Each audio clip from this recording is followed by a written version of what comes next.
Hey, this is Kyle Madson with your top stories on Sports 1140, and then we're going to feed two birds with one scone and let everybody know about Peak Financial as well. The Sacramento Kings took care of business to start their road trip in Phoenix. They jumped out to a 36-9 lead and never looked back on their way to a 122-105 victory over the Suns. The Kings are off tonight and tomorrow. They'll be back in action Friday in Cleveland against the Cavaliers. And we got some news on 76ers guard Markelle Fultz, the former number 1 overall pick, will miss 3 to 6 weeks with thoracic outlet syndrome. That's according to his agent and the 76ers. That thoracic outlet syndrome is a shoulder ailment that affects nerves near the neck and shoulder and limits range of motion. It's 7:01. Peak Financial wants to talk retirement. Dial pound 250 and say the word money. Those are your top stories. Now back to the drive on Sports 1140 KHTK. Rise and shine, sleepyhead. I'm not letting you go to work today. Wait, what? Everybody, listen up. Welcome to The Drive. Morning, morning, morning. You're gonna talk. Get on the phone at 339-1140. Pretty awesome, huh? Jump in on our text line at 441140. Everyone is talking about it. You must know that. The Drive starts now.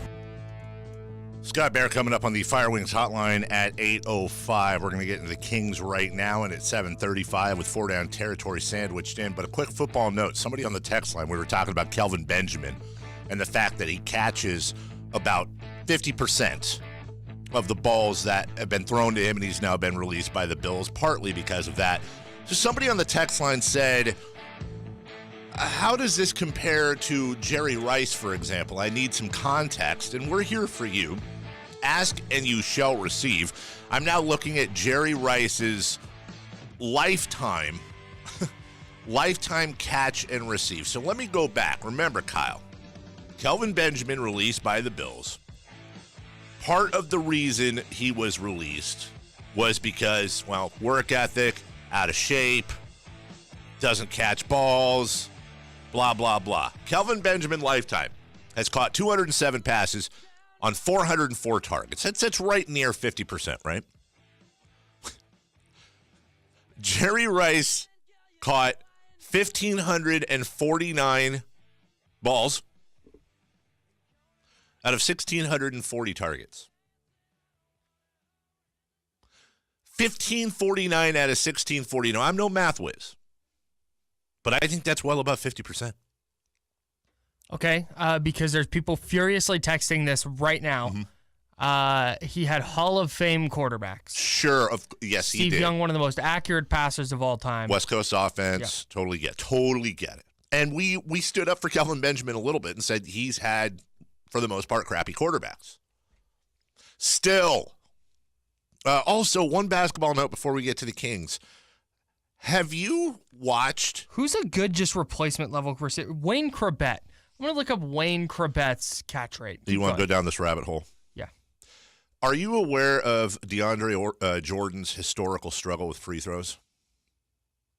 Have you ever watched him shoot free throws? Kyle, yes. Come back to me. Yeah. Come back to me. Come I'm back listening. to me, Kyle. I've watched him shoot free throws. 45.5% lifetime free throw percentage. What's he at this year? 76%. He was above 80% going into yesterday's game. I was told that big men had a physical issue where they could not physically shoot free throws. Yeah, I don't buy that. I don't either. Just look at Akeem Olajuwon, and there's many other big men over the years. And that was the whole argument for eliminating the hack-a-shack. Right. And trying to... They just can't do it. Yeah. Yeah, they can. It's not exactly a tiny sample size either. He's 72 of 95 this year. I was watching during the break. Somebody had taken video of him shooting free throws last night. And, dude, his form is amazing. It's amazing. It's smooth. It doesn't look all weird and herky-jerky. It really looks... Props to him. That's like the most random basketball thing I've been hit with this year. I hadn't noticed. I don't watch much of DeAndre Jordan shooting free throws. He's shooting almost 80% from the line. He's a lifetime under 50% free throw shooter. Dirk taught him. Kings destroy the Suns. It was good to get a wire-to-wire victory. Wayne Crabett's career catch rate, by the way. Knew you couldn't let it go. 60%. 60%. He's better than Kelvin Benjamin. Yeah. Kings led for much more than 60% of the game yesterday. Nice. It was good to do that. First game of a road trip. It's a 4-game trip. They stayed in Phoenix last night. To kind of answer our question from yesterday, they stayed in Phoenix last night. They'll fly into Cleveland today, so everybody gets a nice rest.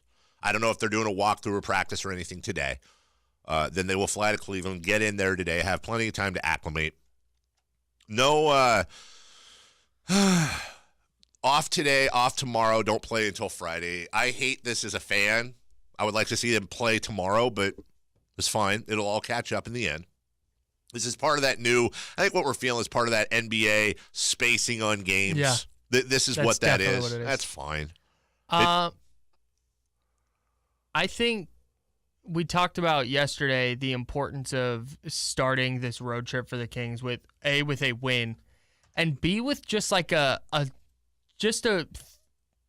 beatdown. Yeah. It's a bad Suns team that has the fewest wins in the NBA without their best player. Was it you that was pointing out yesterday? I think it was you on the show. The every team in the Western Conference had 11 wins except the Suns. Yeah, the Suns are the only team in the West under 11 wins. There are 7 teams in the East under 11 wins.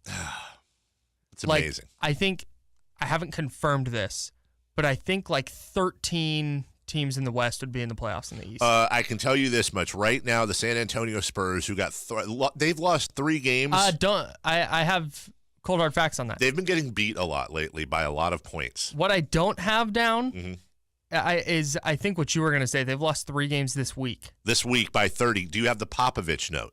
Yes. Okay, so we'll leave that for cold hard facts. 11-13, the Spurs are after getting throttled by the Jazz yesterday.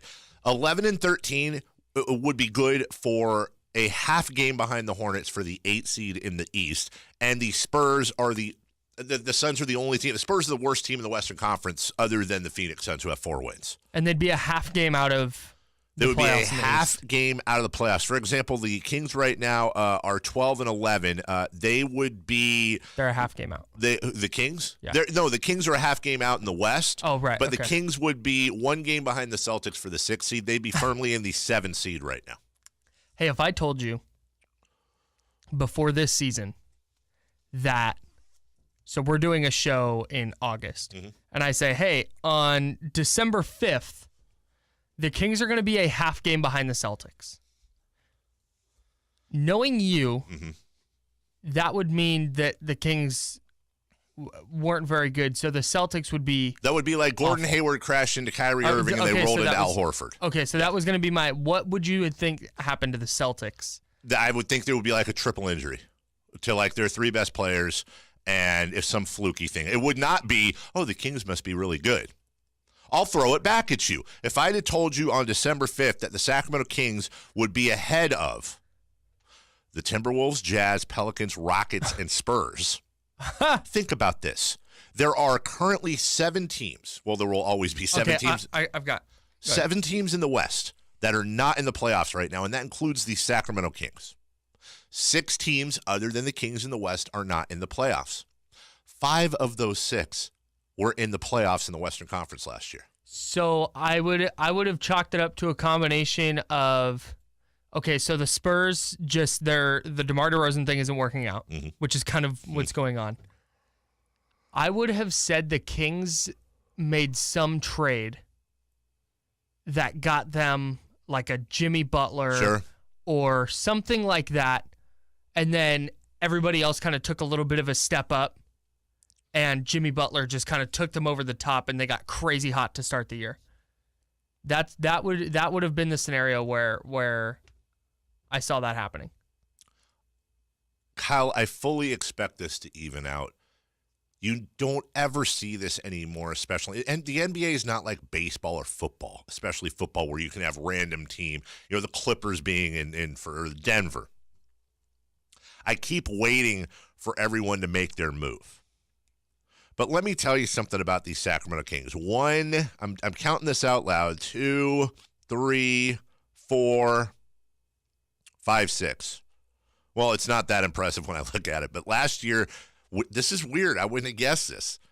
It's December 5th or December 4th. The Kings got their 6th road win. Last year, they didn't get their 6th road win until December 20th. That's actually not as big of a difference as I thought it would be. I thought the Kings would have gotten their 6th road win till like January 20th. It's not that. That's not as impactful of a stat as I wanted it to be. But what is impactful to me is that the Kings, as you said, are a half game out of the playoffs in the West, and it's way too early for that. The Kings are a game above 500 on December 5th.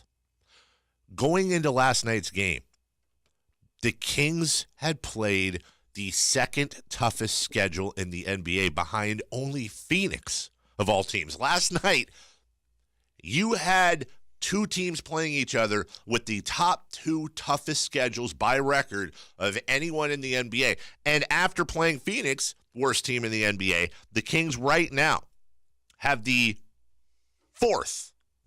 They still have the fourth toughest schedule in the NBA. By the time they get back from this road trip, that's going to probably be near 8, 9, 10. Wasn't there a guy who called this show last year railing against the Kings because they hadn't made a bunch of moves the Suns made? I think I remember this, or at least I remember There was like him. a big obsession with Marquise Chris. Yeah, him saying that the Kings front office, like the Suns front office, was better than the Kings front office. Yeah. Imagine thinking that. Wild. You know what I'm imagining? What's that? That it's time to call Sierra Pacific to get up to $1,600 off a new Lennox furnace. Check that. I'm not imagining it because that's the exact time it is right now. Keep your home cozy and warm this winter. 800-551-3040 or SierraPacificHome.com. Looking for your MVP, your game of the week, your most impressive team, and your feel-good story, all from Week 13. It's Wednesday, halfway point of the week. We start Week 14 tomorrow. We do that next on 4 Down Territory, Sports 1140 KHTK.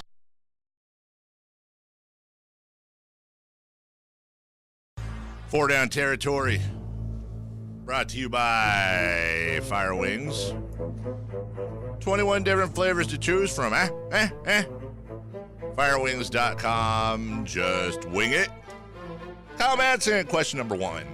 Question number 1. Who was your MVP of Week 13? So, a lot of people are going to give this. I've seen Philip Lindsay. I've seen Todd Gurley. I'm going to give it to Patrick Mahomes. I think it's just kind of boring at this point because Mahomes goes out and throws for 4 touchdowns each week. 17% of Pat Mahomes' throws, completions, should I say, went for touchdowns. I love this stats kick that you're on. This is great. I love stats. Sort of. Not really. Never mind. He's just a weapon. He is a weapon in his second year, sort of his rookie year. And I love watching him play. I have no love for the Chiefs. And that was a good game. The Raiders played with a lot of heart and turned it into a good game. Respect to everybody else who had great weeks. And you could certainly, I'm not going to get mad if somebody says it's Gurley who broke out of a little mini slump. But I marvel at Patrick Mahomes, and I feel like I haven't said his name in too long. I'm going to give it to him. I'm going to shout out Odell Beckham Jr. here. He became the first player since, I think, 1924, I think was the cold hard fact, to pass and receive a touchdown, pass for and receive a touchdown twice in a season. Yep. And he did it in a 30-27 overtime win against the Bears. He caught 3 balls for 35 yards and a touchdown. He also had a 49-yard completion that went for a touchdown. So I'm gonna give it to Odell Beckham Jr. Make sure Grant knows you gave it to Odell Beckham Jr. I'm definitely going to. I'm also going to give him the MVP for not getting hurt. Right. Diving for a fumble. He's going to be healthy enough Saving himself. that he can play next week. Yep. Very good. Second down. Great work by him. Second down. What was your game of the week? There were a lot of, I have to slot this team somewhere in our next, 3 downs, counting this one. So I decided to put them in game of the week. I'm going to go with Dallas and the Saints. Let's go back to Thursday night. That was so impressive.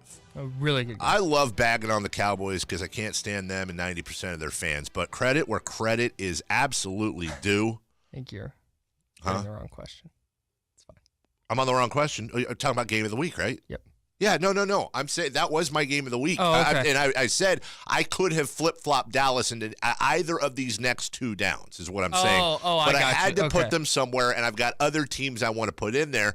So Dallas, to me, shutting out the Saints in the first half and then holding on for a third. Holding the Saints to 10 points is just insane. Remember, this is a team that was scoring 40-plus points each and every week. They did it in front of their home fans. They did it on national TV. And as Kyle said yesterday, based on that schedule, hosting Philly this weekend, but based on their schedule, they're the absolute favorites to win the NFC East. It was 5 minutes ago Jason Garrett was on the hot seat and should have been fired. Yeah. You have to tip your cap when it's due there, and I tip my cap to Dallas. Yeah, and Leighton Vander Esch and that defense are just outstanding. They did a really nice job. And they're Thursday. getting what's-his-face back? Sean Lee, thank you.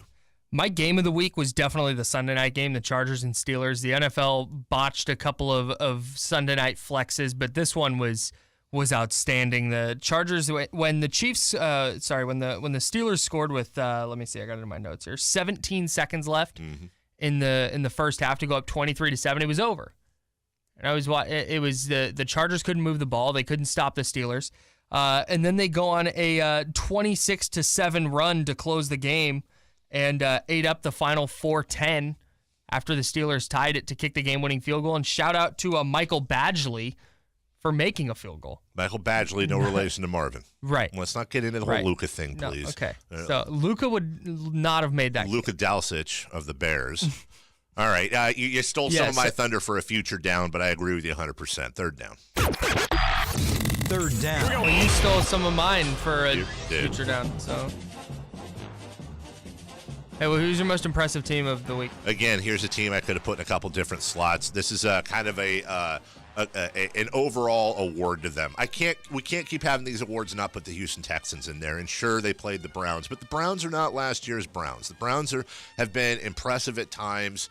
They had switched coaches. They were on a little bit of a run. What did the Texans do? It wasn't anything crazy impressive, but they never let the Browns in the game. They were up 23-0 at the half, end up winning 29-13. The Texans have won 9 in a row, and Kyle hates them and doesn't believe in them because he hates Texas. Trash. But you win 9 in a row, I don't care what your schedule is. It's very, very impressive. And it's not, Kyle, it's just not off the table with a home game versus the Colts, at Jets, at Eagles, home Jaguars. You got to think that Eagles matchup on the 23rd of December is going to be the toughest one. It's not out of the realm of possibility that the Houston Texans end up on a 13-game winning streak going into the playoffs, so they could probably lose in the first round. But it is impressive. I'll give them the award for most impressive team of Week 13. Just to show that I don't hate the state of Texas, I'm picking the Dallas Cowboys. Shutting out the Saints in the first half, holding that offense to 10 points, especially when you had a short week to prepare for them. Yep. That's pretty incredible. And you mentioned it earlier, what they've been doing since Jason Garrett was on the hot seat when they were, 4-5, I think, is extremely impressive. And they look now like they're going to go win that division, which is quite a feat considering where they were just a few weeks ago. Fourth down. Also now 4-1 since the Amari Cooper trade. 4-1 since the Amari Cooper trade. You had to rub it in. What was your feel-good story of the week? All right, so our last 3 downs, including this one, game of the week, impressive team, feel-good story. And I had the Cowboys and the Texans and this team that I could have flip-flopped in any other way. And Kyle, you stole a bit of my thunder with the other spot, but I am going to say the Chargers. Here's why the Chargers, I had to slot them in as my feel-good story.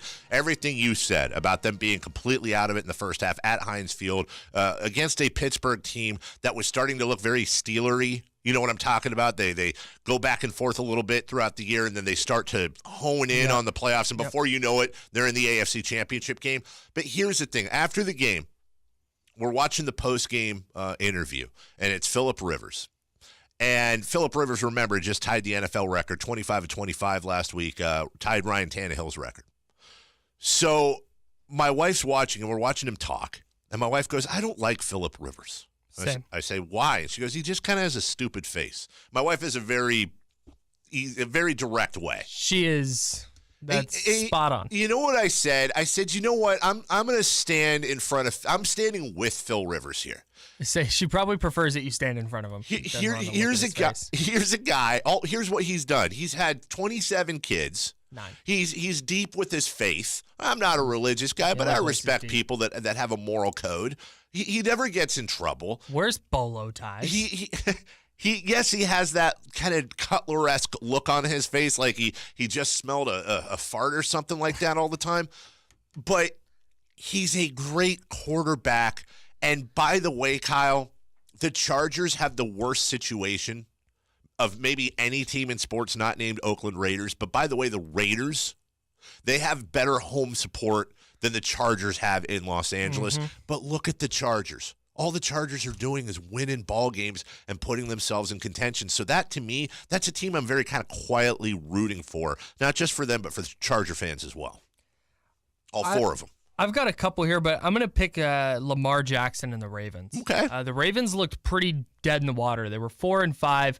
Their starting quarterback, Joe Flacco, was hurt and not going to start. Lamar Jackson's come in, and he's not great. He's not the best quarterback in this class by any stretch, but he's come in. He's won 3 in a row. He went on the road to Atlanta and helped lead Baltimore to a 26-16 win. He throws for 125 yards. He runs for another 75 with a touchdown, and just figuring out ways to win games, whether that's sustainable long-term. We've historically says no. Historically says no. History says no. Mm-hmm. But what he's gone in and been able to do and start his career 3-0 is pretty impressive. And now Baltimore's knocking on the door of the playoffs. Hello, what's that? Playoffs. We'll take a break. Kings, next segment. Get in your calls right now. 339-1140, 1-800-920-1140. Are you getting greedy if you're a Kings fan? Where are they? What did you notice from last night that stood out? I know y'all have Harry Giles questions, and I'm going to address that. I started thinking quite a bit about Harry Giles last night and talking to people that know things in all caps letters. We'll get into that as well as why this start is so fantastic historically for this team. 339-1140, 1-800-920-1140. You can text us at 44-1140. Short break here. We're back with some Kings after this word from Hoblet right here on Sports 1140 KHTK.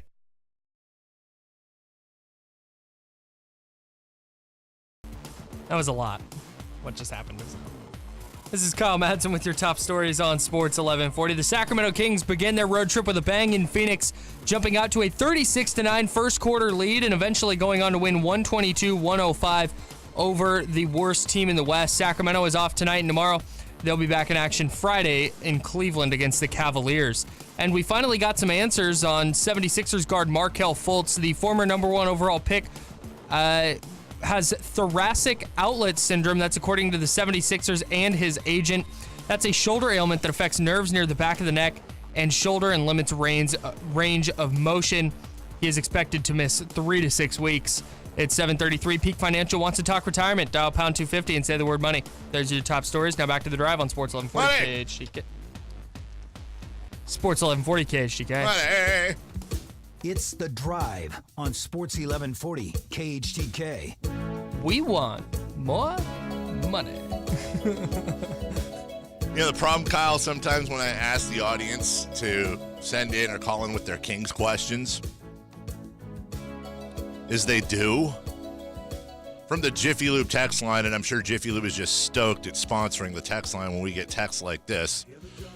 Who would win in a chicken fight? Harry on top of Costa or Bagley on Willie's shoulders? And we're going to spend a little bit of time on this because I think it's only fair. If you don't know what a chicken fight is, it's when you're in a pool, swimming pool, and someone puts somebody else on their shoulders. So you have two people facing off, and what? Yeah, Kyle is gesticulating wildly here. Mitten fight. Thank you. Keep going. Oh, because of the PETA thing. Yes. I'm sorry.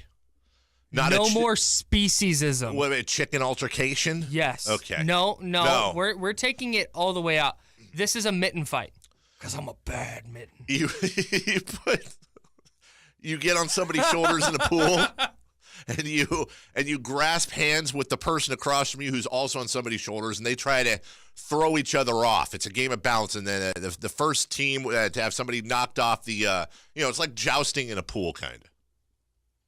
Speaking of jousting in a pool, guy who I've jousted with many times in a pool. Whoa. Yeah, hey, he thinks he can hide out by just calling in on the listener line. my partner, along with Scotty the Body Marsh on your Sac Republic games. And in my opinion, Hall of Fame Sacramento Republic goalkeeper, Dominic Jockeybeck joins us. Hello, Dom. Hey, what's up, guys? How you guys been, man? I have had withdrawals from Carmichael Dave. They had to call in. I miss you, man. We had a lot of fun on the broadcast. We're going to have a lot of fun next year on the broadcast if they pick up our contracts. But, don't be a stranger, dude.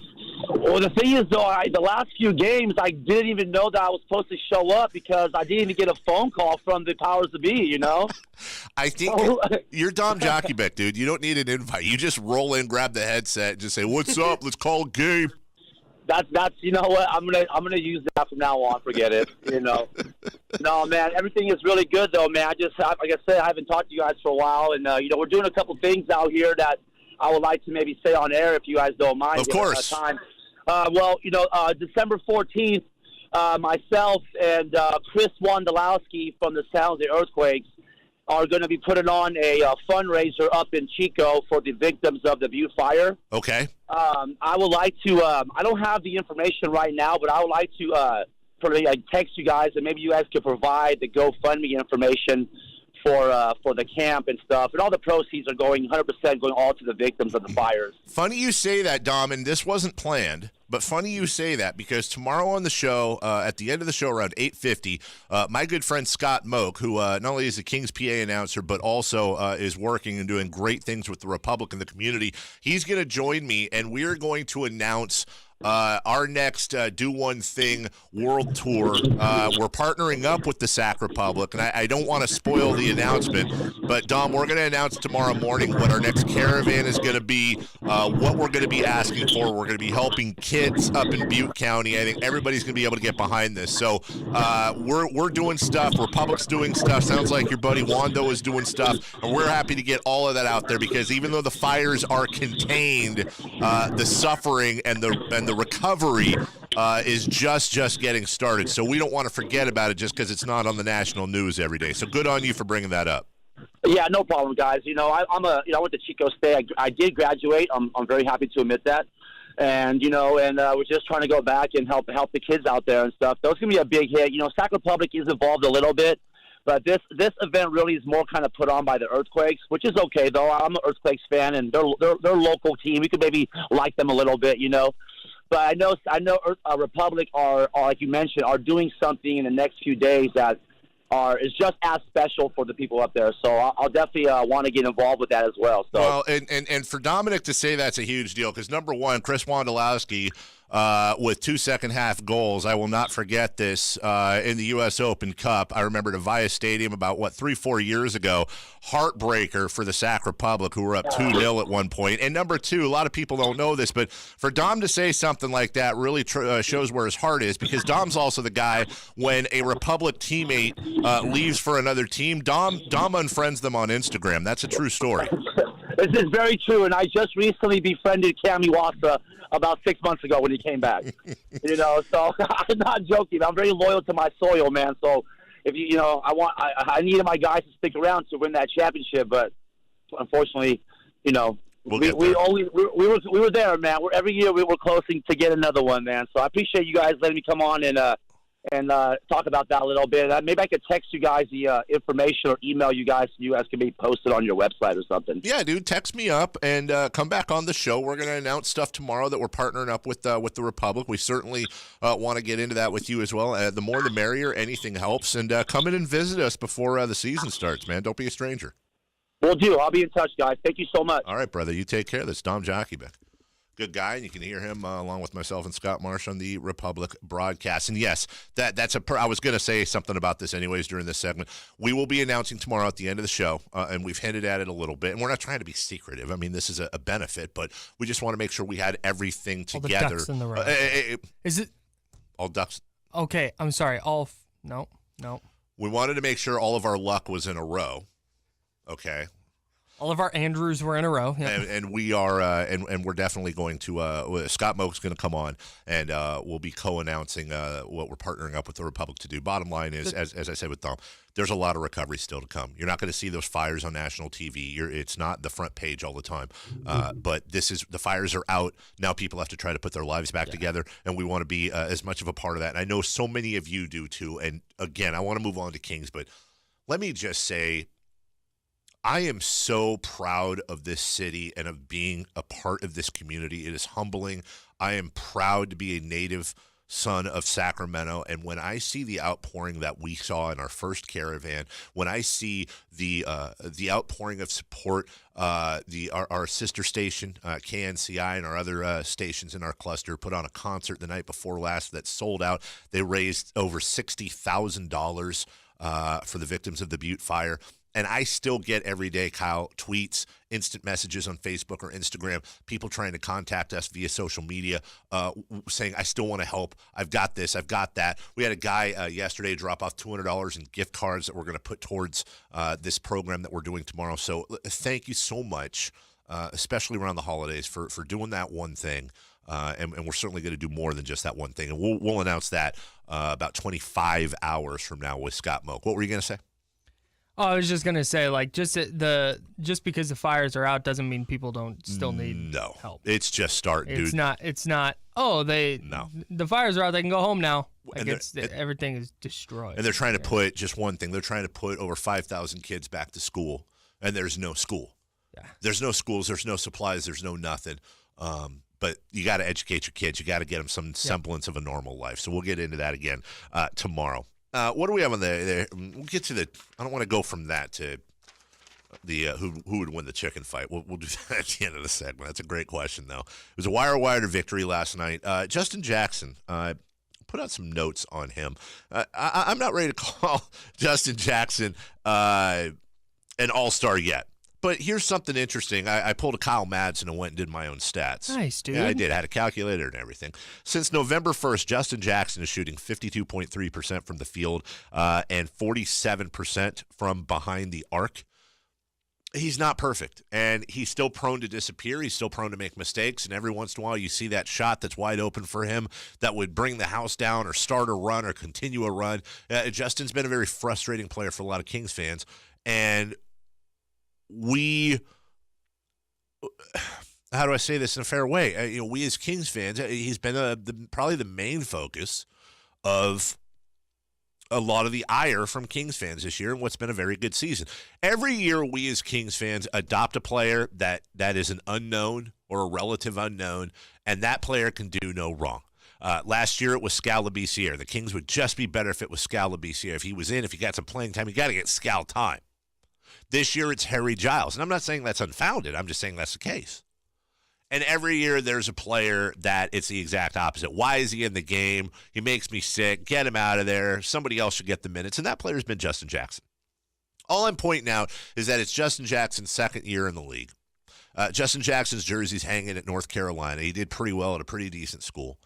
And I think people have written off Justin Jackson so much that if he can just develop into a guy that, and it looks like he might have that ceiling as a 3-and-D guy, then that's a huge thing. 52.3% from the field since November 1st, 47% from behind the arc, and that's a month.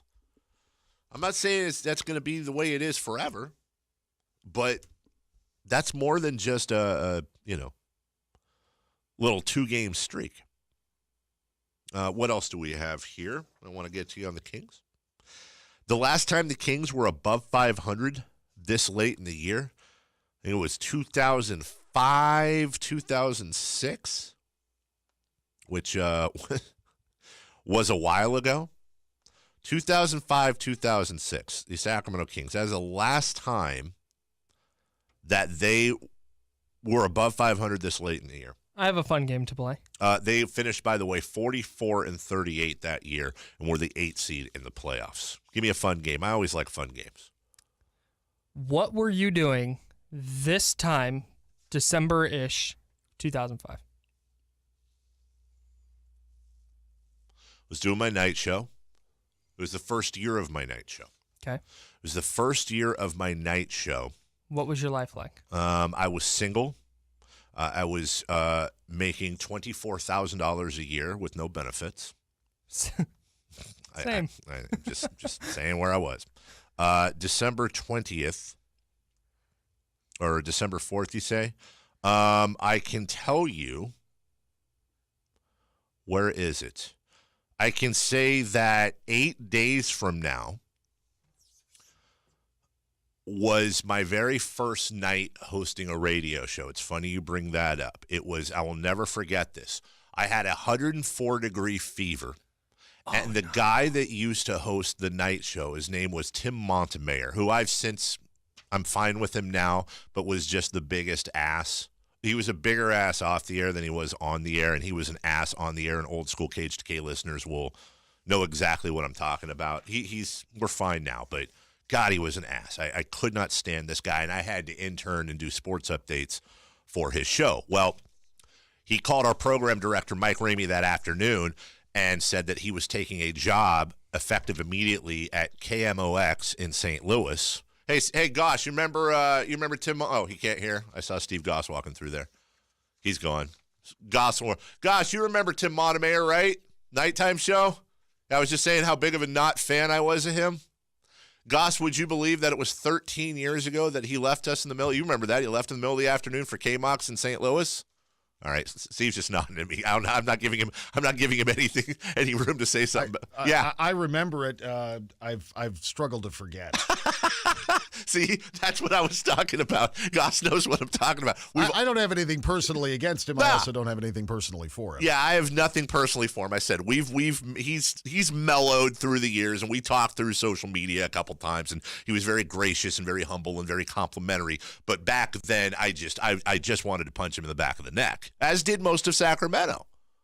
I hijacked his microphone. I used to sit here where Kyle sits now. I hijacked him a couple of times. You had to, because this is going to be the whole segment. I love you, and I just wanted to bring somebody in who remembered Tim Montemayor. I'm not that old yet. That's Steve Goss, everybody. If you miss a spot, he is going to punch you right in the nose. So, point being, it's funny you bring that up, and you shouldn't have asked that question. He announces he's going. I always want to do a show on KHTK. So at the last minute, Mike Ramey, the program director, like as last minute as it gets in radio. I got the call at 4:45-ish. Maybe it was 5 o'clock that day. It was a Tuesday afternoon. And you're about my age, right? At that time, I was 29 years old. Yeah, okay. Mike Ramey, Carmichael Dave, Mike Ramey, how are you doing? Anyone who knows Mike Ramey knows that's a very accurate impression. Say, Dave, Monty's left us. He's gone, and I don't really have many options. Can you do the show tonight from 9 to midnight? Now, KHTK didn't operate back then the way it operates today, because we had money, interns, a bullpen of young up-and-coming talent, 10, 15 deep. Now you come here, you intern for 3 months, and this isn't a dig on you guys at all. In fact, it's impressive, but you're on the air within your first year in some aspect on a show. I did sports updates backing up Jason Ross for 5 years.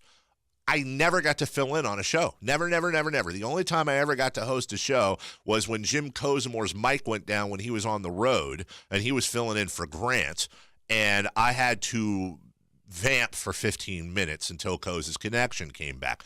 That was the entire experience of me hosting. So Ramey says, Dave, gonna need you to host a show tonight if you want. Big opportunity for you. Can't promise anything, but we need somebody to step in. I had the flu. My fever was 104. I say, no problem. He goes, okay, there's just one catch. Doing a remote... We're doing a remote broadcast tonight at Hooters. Can you still make it out there? Yeah, sure, no problem. So I roll my flued out ass to Hooters. Part of the remote broadcast was I had to interview a Hooters waitress. Now I could probably do that because you get experience and you learn how to pull things out of an impossible situation. Back then it was like, what? How is it fun? Yeah, it was the worst interview maybe I've ever done in my life, and that's saying something. So, got the job. Bonzi Wells hits a fall-away three-pointer to win the game in Minnesota for the Kings. That was my first experience hosting a show. That was the time I got the night show. Thank you to Mike Ramey for that. And I'll bet you got a longer answer than you wanted. But you just happened to hit the year. And we're coming up on a week away. A week away from the 13th anniversary. Now, let me get to Harry Giles real quick. Anyways, I was a freshman in high school. In 2005? Wait, 05. I was a sophomore in high school. Okay. That's the last I wasn't time even driving yet. this team made the playoffs. Okay. I understand why everybody wants to see more Harry Giles. I think number one ding dong clown shoes moron idiot Twitter guy John, who you love so much. Kings MVP. Kings Twitter MVP John. He put out some numbers last night. I don't know this because I follow him. I just know it because whatever. And he always likes to do per 36 numbers on Harry Giles, even smart. though Harry plays like 5 minutes a game. That's because John is smart. No, he's not. He is. No, he's not. He is. So he did some per 36s for Harry Giles last night. It was real quick before you get into it. Yeah, go ahead. Can we drag Brad before the segment's over? Oh, Brad who melts cheese on his ramen noodles. Disgusting. Yeah, I don't. Talking to Brad is what they should. That should be the. I hope torture. Vontez Perfect has to hang out with Brad. I wouldn't even wish that on Vontez Perfect, and you know how much I can't stand Vontez Perfect. Here's the thing. Harry Giles per 36. People gonna get mad at me. Harry Giles per 36. Last night in 10 minutes. Last night in 10 minutes, Harry Giles had 13 points. And what was really crazy interesting about that too to me is that in those 10 minutes, he was Mr. Free Throw Line. He had 13 points in 10 minutes, but he was 5 of 9 from the free throw line. Now, first off, going to the line 9 times in 10 minutes is pretty impressive in itself. Impressive. Imagine if he made 7, he'd have 15 points. But Harry Giles was the 1, 2, 3, was the 4th leading scorer on the team yesterday in 10 minutes. Bogey was in 21. He had 14 points. De'Aaron Fox had 16 and 27, on and on and on.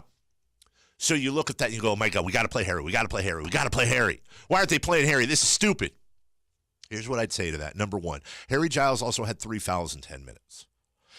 It's very difficult to pick up, like talking about Otto Porter. A lot of fans, and I'm not trying to be condescending here, this is just a fact. A lot of fans go to Otto Porter stats and they look at his points per game and go, oh, dude, he's not that great. Yeah. It's very difficult to see defensive and intangible characteristics of a player. It's the same thing with Harry. We see his passes. We see his points. We don't see how lost he is on defense at times. Yeah. Harry Giles can't play that many more minutes right now because defensively he's lost. And not only is he going to foul out and probably lose some confidence, it's bad for the team. And by the way, very rarely do we get games like last night where it's a 20-point blowout. What the team has done with him, they sent him to the G League for a game. They let him watch all season long last year. For me, they have a very specific plan from the coaching staff with Harry to make sure not only is he ready physically to play, he's ready mentally to play. And that's the part of Harry's game that's difficult for people to quantify. Would I like to see Harry Giles play 30 minutes a night? For fun, I would. But not if he plays 30 minutes in a night or goes out to play 30 minutes and ends up playing 20 and fouls out and he's, 5 of 19 and gets used on the defensive end. If we were in a scenario where the Kings had a draft pick next year, then we might see more Harry Giles. But right now, they're in contention for an 8th seed. Sure. If we get to, I don't think we're going to, but if we get to February, March, and the Kings are way out of the playoff hunt, I think we will see 30 minutes a game of Harry Giles. I think so, too. I absolutely do. And we have to remember, and I know we got to go to break here, one thing that I was thinking about last night. Remember a week ago when we were all upset and I came on the radio and said, don't get too low. Yes. This could very well be a really good road trip. Yeah. It should be 2 of 4. It could very easily be 3 of 4. Yep. Please don't get too high. I still believe this team will be at or under 500, and I believe that the chances of them making the playoffs are slim to none. Yes, I also thought they'd start 3-17. But you have other teams that are going to begin to catch up.